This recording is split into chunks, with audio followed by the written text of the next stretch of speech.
हरे कृष्णा। आप सबका स्वागत है मेरे अकेडमी में। तो हम पढ़ने जा रहे हैं राजनीति विज्ञान एक समग्र अध्ययन, राजेश मिश्रा द्वारा रचित। तो इसमें आज हम पढ़ने जा रहे हैं चैप्टर 3 इंडियन थिंकर्स में। ठीक है, इंडियन थिंकर्स का चैप्टर 3। हमने क्या क्या पढ़ लिया था? धर्मशास्त्र पढ़ लिया था और कौटिल्य पढ़ लिया था। तो हमारा नेक्स्ट चैप्टर कौन सा है? आई थिंक अगन्य सूत्र है। अगन्य सूत्र है हमारा थर्ड चैप्टर। ये बुद्ध निकाय से लिया गया है, बुद्ध के दीर्घ निकाय से। ठीक है, तो हम इस चैप्टर को पढ़ते हैं, समझते हैं, उसमें हम देखते हैं आगे क्या क्या बताया गया है। ये क्वेश्चन बहुत बार बार आता है यूजीसी नेट के क्वेश्चन में, जो पहले इसका स्टेटमेंट है, पहले ही जो लाइन दिया हुआ है। अगन्य सूत्र बौद्ध धर्म के दीर्घ निकाय के 34 सूत्रों में से 27वां सूत्र है। ठीक है, कितने सूक्त हैं और कौन से नंबर का सूत्र है ना, दोनों आते हैं, दोनों क्वेश्चन आते हैं। और नेक्स्ट है गौतम बुद्ध का जन्म 563 ईसा पूर्व नेपाल के लुम्बिनी में हुआ। इन्हें 483 ईसा पूर्व में निर्वाण प्राप्त हुआ। इन्होंने बौद्ध धर्म को प्रचलित किया।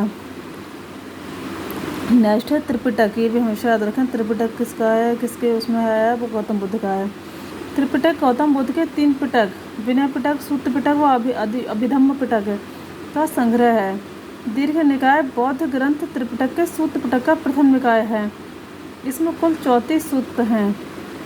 चूँकि इन सूत्रों के आकार दीर्घ हैं, इसलिए इस निकाय को दीर्घ निकाय कहा गया। महात्मा बुद्ध ने सामाजिक समानता व लैंगिक समानता पर बल दिया तथा तत्कालीन समाज में प्रचलित वर्ण व्यवस्था व अंधविश्वासों का विरोध किया। नेक्स्ट है बौद्ध साहित्य। त्रिपिटक, जातक, बुद्धचरित्र, वीरेंद्रपन्हो, महावंश व दीपवंश महाकाव्य, दिव्यदान, अंगुत्तर निकाय। तो ये सब बौद्ध साहित्य में है ना। अगन्य सूत्र के मूल विचार। अगन्य सूत्र मुख्यतः जातिगत कर्मकांडों, अंधविश्वास, ब्राह्मणवादी व्यवस्था के विरोध में है। अगन्य सूत्र की शुरुआत में गौतम बुद्ध की श्रावस्ती की यात्रा का जिक्र किया गया है, जब 2 ब्राह्मणों भारद्वाज और वशिष्ठ ने गौतम बुद्ध से प्रभावित होकर संघ की सदस्यता ग्रहण कर ली और वे भिक्षुक बन गए। इस पर अन्य ब्राह्मणों व उनकी जाति के सदस्यों ने उनका अपमान किया, उन्हें जाति से निकाल दिया। गौतम बुद्ध ने बताया कि ब्राह्मणवादी व्यवस्था ब्राह्मणों ने सामाजिक सत्ता में अपने वर्चस्व के लिए बनाई है, जिसके द्वारा वे अपना प्रभुत्व कायम करते हैं। ब्राह्मणों ने इस व्यवस्था व धारणा का प्रचार किया कि ब्राह्मण ब्रह्म के मुख से पैदा हुए हैं और शूद्र पैरों से। बुद्ध ने इसका सख्त विरोध किया। बुद्ध ने कहा कि जाति के आधार पर नैतिक कार्य व धर्म का वर्णन नहीं किया जाता। कोई भी व्यक्ति चारों जातियों में से भिक्षुक बन सकता है और अरहंत के स्तर पर पहुंच सकता है। व्यक्ति अपने अनुशासन, दृढ़ निश्चय कर्मों के आधार पर अरहंत कहलाता है। कोई भी व्यक्ति किसी भी जाति का हो, अगर वह गलत कार्य करता है, अपने विचारों द्वारा गलत अभिव्यक्ति करता है, तो उसे मरने के बाद नरक की प्राप्ति होगी। ये हमेशा हर शास्त्र वगैरह में भी कहा जाती हैं चीज़ें। गलत कार्य तो गलत फल तो मिलेगा ही। इसके विपरीत व्यक्ति चाहे किसी भी जाति व धर्म का हो, ये भी होता है कि हम अपने कर्मों का फल भोगने बार बार आना पड़ता है, जैसे भी हम कर्म करते हैं। और कर्म से बचना है तो हम भगवान का नाम लें, नाम जाप, वही मुक्ति है एकमात्र। हरे कृष्ण कृष्ण कृष्ण हरे हरे, हरे राम राम राम। सॉरी, जरा थोड़ा सा आ जाता है मन। भगवद्गीता वगैरह भी पढ़ती हूँ ना, और अंतिम सत्य तो यही है, बाकी हमें ये भी पढ़ना है। अगर वह अपने जीवन में अच्छे कार्य करता है, इसके विपरीत व्यक्ति चाहे वह किसी भी जाति व धर्म का हो, अगर वह अपने जीवन में अच्छे कार्य करता है, अच्छे विचार रखता है, वह स्वर्ग प्राप्त करेगा। जो व्यक्ति अनुशासित तरीके से अपने जीवन में अच्छे कार्य करता है, वह ज्ञान की प्राप्ति करने में सफल होगा। बुद्ध कहते हैं कि धम्म व्यक्ति के इस जन्म और मोक्ष प्राप्ति के लिए सर्वोत्तम है। लोगों का मूल्यांकन जन्म के आधार पर नहीं हो, बल्कि कर्म के आधार पर हो। धम्म जीवन की पवित्रता बनाए रखता है, वह तथ्य ज्ञान में पूर्णता प्रदान करता है, साथ ही निर्वाण प्राप्त करना व तृष्णा का त्याग करता है। धम्म यानी धर्म वही है जो सबके लिए ज्ञान के द्वार खोले और विद्वान वही है जो अपने ज्ञान की रोशनी से सबको रोशन करे। बौद्ध धर्म के प्रणेता गौतम बुद्ध थे। इनका जन्म 563 ईसा पूर्व में शाक्य गणराज्य में लुम्बिनी नेपाल स्थान में हुआ था, नामक स्थान में हुआ था।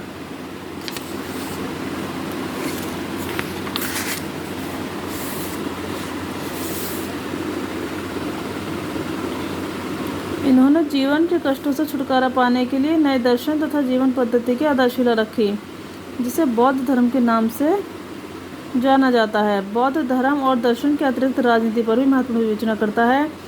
नष्ट बौद्ध धर्म एक मध्यम मार्गी एवं व्यवहारिक धर्म के रूप में सामने आया। यह मूलतः वैदिक धर्म में व्याप्त बुराइयों तथा समस्याओं के विरोध का परिणाम था। नष्ट गौतम बुद्ध को एशिया का ज्योतिपुंज कहा जाता है, इसलिए इनको याद रखें अच्छे से, बहुत आता है क्वेश्चन। बौद्ध धर्म की मूल मान्यताएं 4 आर्य सत्य निम्नलिखित हैं। दुख है, अर्थात संसार में सर्वत्र दुख है, दुख का कारण है, फिर दुख का निवारण भी है। संभव है अथवा विनाश संभव है, दुख के निवारण का मार्ग है। ये 4 आर्य सत्य हैं। गौतम बुद्ध द्वारा प्रतिपादित इन्हीं 4 आर्य सत्यों को भली भांति समझकर इसके अनुसार निष्ठापूर्वक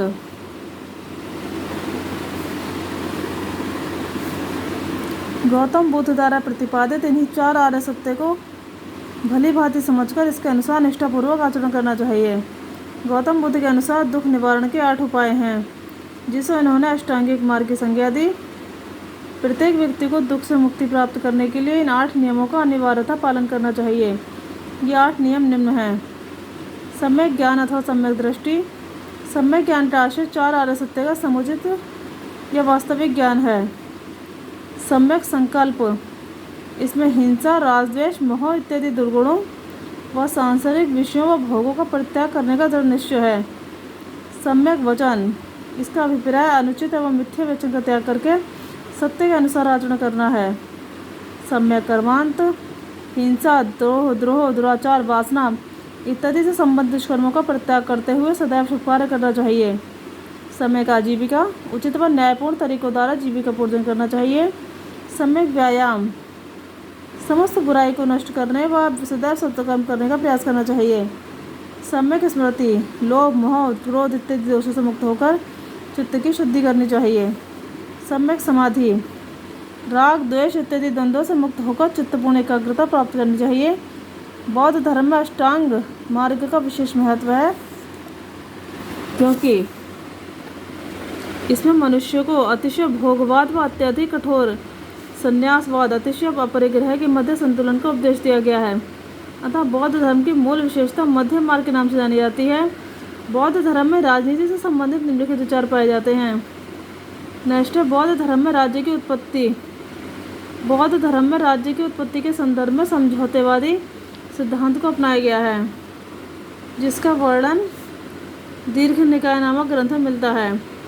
बुद्धवादी परंपरा के अनुसार पहले धरती पर स्वर्गयुग था, जिसमें लोगों में सामंजस्य व प्रसन्नता थी। व्यक्ति का जीवन सद्गुणी व खुशहाल था। कालांतर में लोग लालची व स्वार्थी हो गए तथा अन्य बुराइयां उत्पन्न हुईं। वह आदर्श राज्य समाप्त हो गया।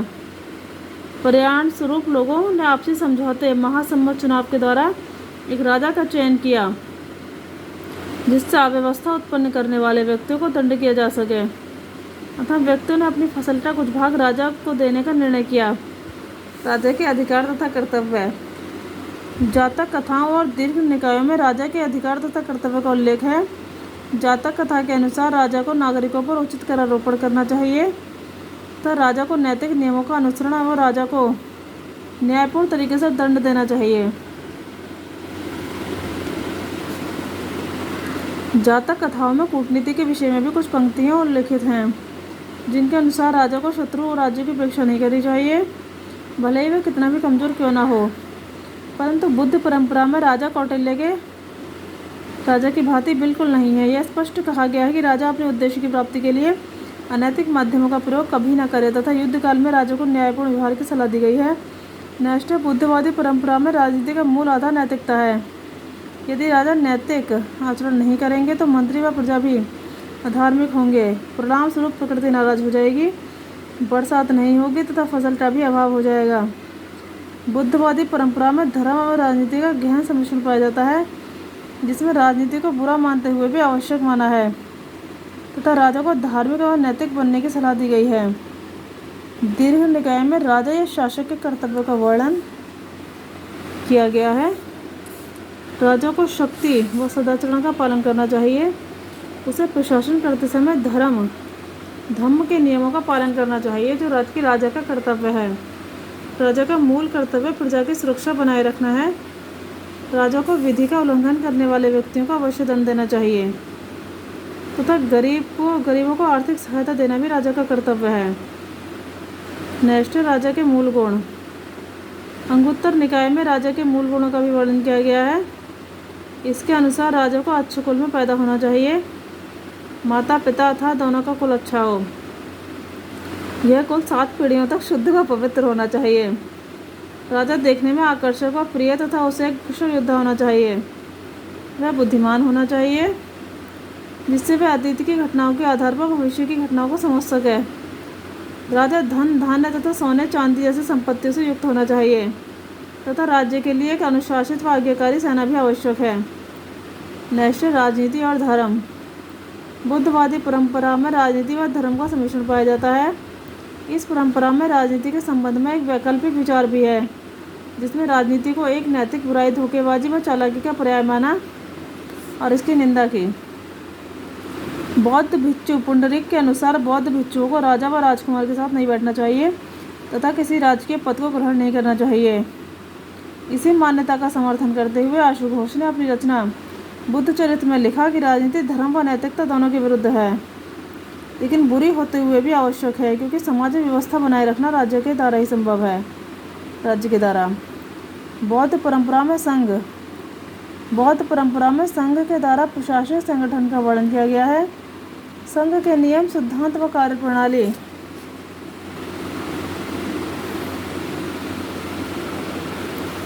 राजनीतिक संगठनों की तरह थे। संघ का विकास 3 चरणों में हुआ। प्रथम चरण में प्रशासनिक संगठन का गठन नहीं किया गया था तथा संघ के नेता बौद्ध थे और समाज को नियंत्रित करने के लिए संस्था का अभाव था।